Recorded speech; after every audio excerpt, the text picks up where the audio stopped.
Gig worker versus independent contractor. What's right?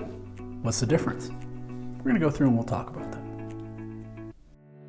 As entrepreneurs and business owners, we know that if we have a clear plan, anything becomes possible. And if you can have a clear plan, a clear process to create that plan, and a way to create clarity with your partner or spouse, you can drive to amazing heights. So if you've ever wondered, hey, what's the difference between like a gig worker and an independent contractor? What are some of the structures we should be looking at? How should I handle this? I'm really not sure what to do. Well, I can promise you're not alone. It could be a little complicated, but we're going to work through and see what we can figure out. So when we start talking about the difference between gig workers and independent contractors, there's a few things that are fairly key. The biggest thing is gig workers are typically very short-term employees. They're not employees. Let's be clear on that.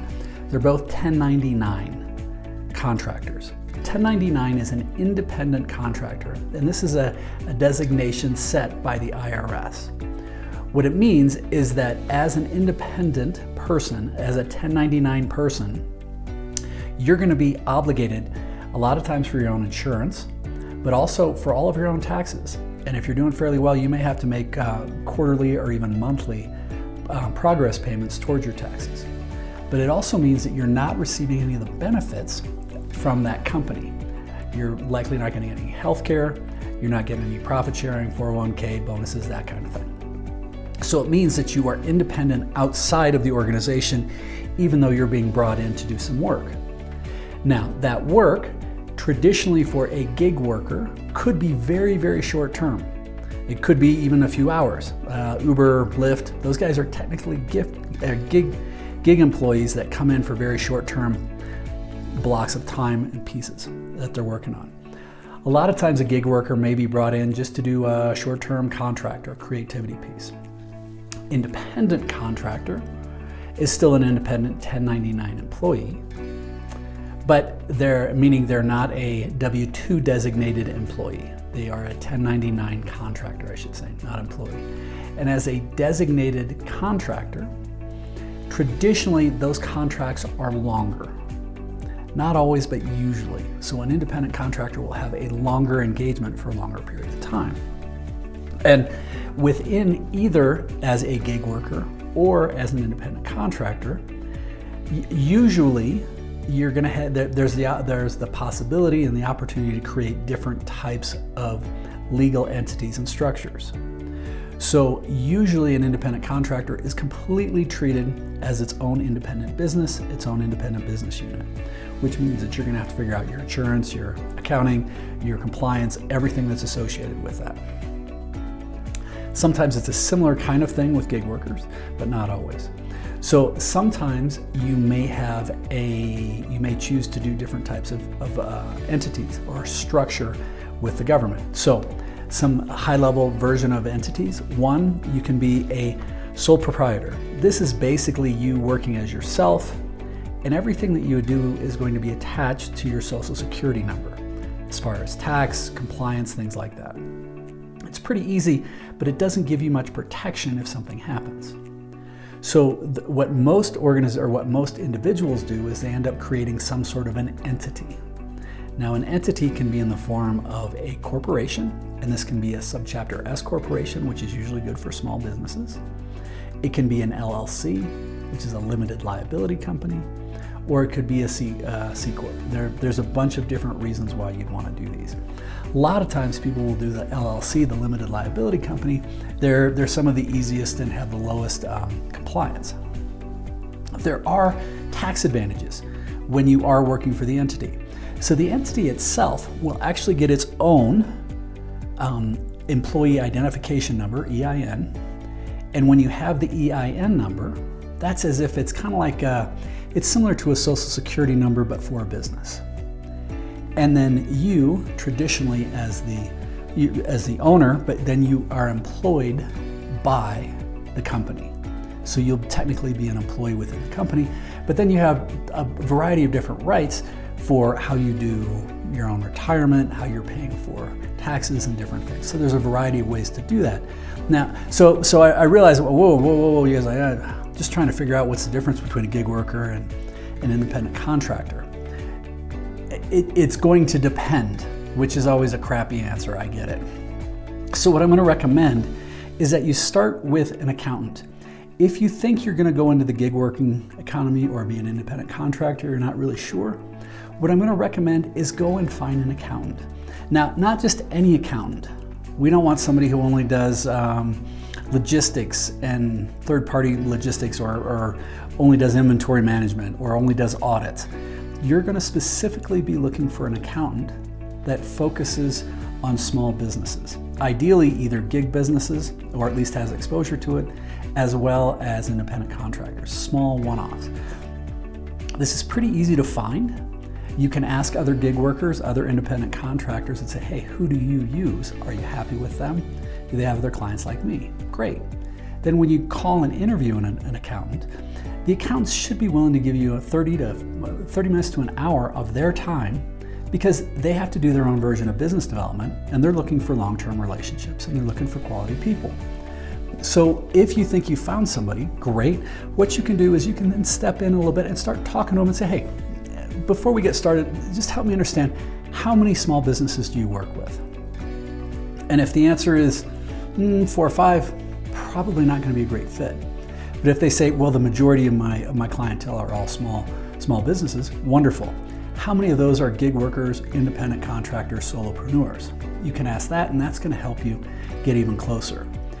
If they aren't that person, if they're coming out of big corporate and all they've done is big corporate stuff, they aren't going to know the codes and the laws as well as they could be.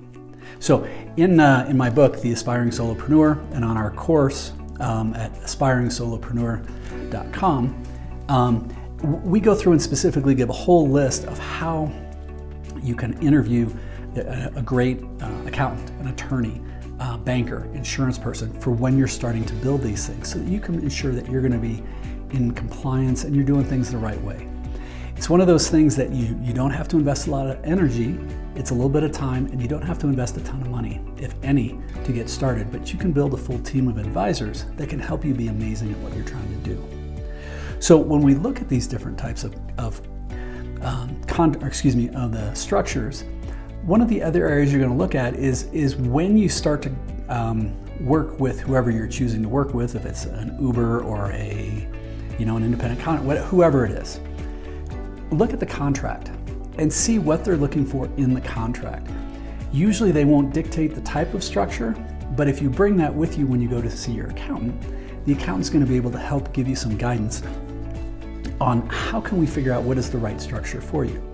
Now, at a certain point, it's going to get actually building the structure is not something that an accountant will do. An accountant will know the right structure to use and tell you the pros and cons, the benefits of that from a tax perspective.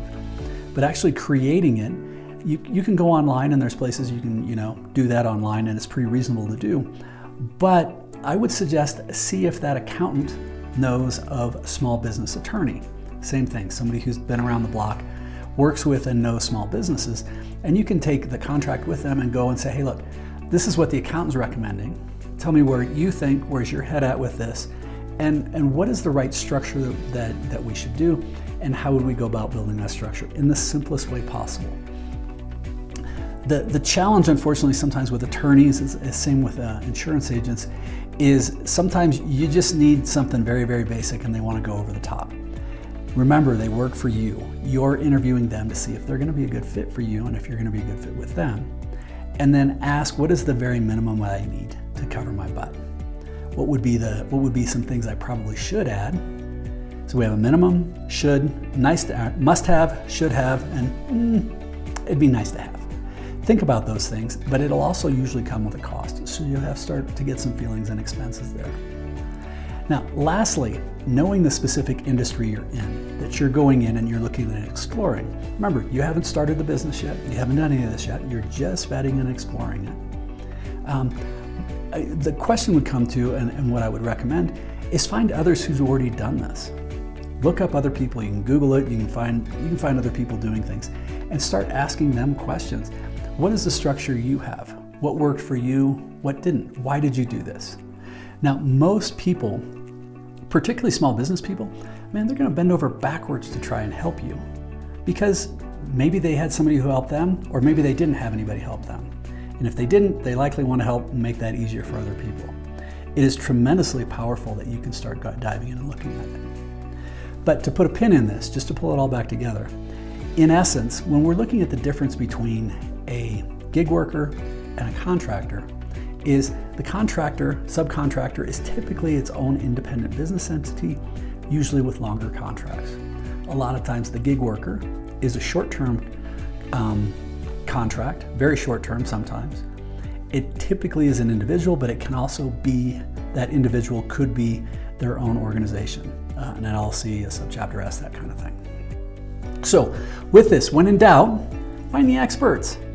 The important thing to remember when you're starting your business, you don't have to know everything, but you do have to make sure you know and make sure that the right things get done. So it's how do you solve the problems? That's what you really need to know, is who can you help, who can you get help with? And when you do that and you start building that life, then it's going to help tremendously. And in some of the other videos in this channel, we talk about helping to define what is the ideal structure for your life that you want to end up with, and then building the business around that rather than vice versa. So if you found any value in this, we'd love for you to subscribe, check out some of the other videos on this platform, and if you have any questions, by all means, please feel free to leave a message. We can't wait to hear from you. Keep smiling.